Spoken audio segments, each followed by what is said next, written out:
Good day everyone. Now, I'm here in front of you because I have important to share all of you.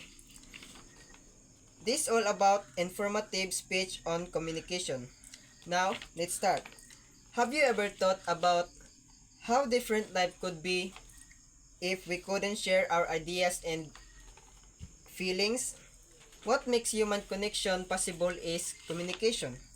Today, I'll inform you about what communication is, its main types, and why it matters so much in our lives.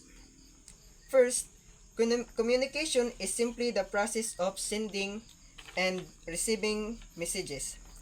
It's not just about talking, it's also about making sure we are understood.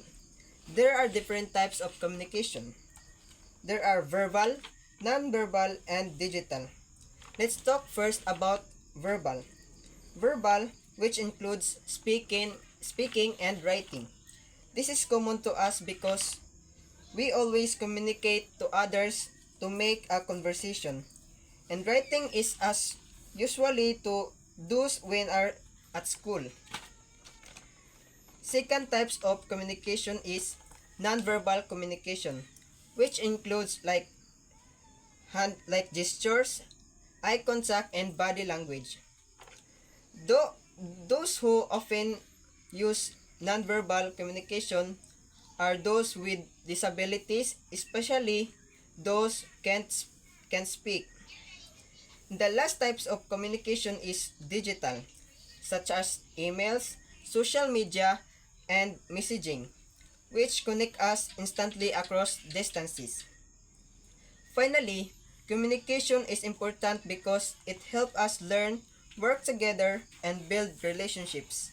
Without it, teamwork would fail, relationship would suffer, and society would struggle to grow. In summary, communication is the key to understand connection and progress. By improving how we express ourselves and listen to others, we create stronger relationships and a better world. And that's all. Thank you.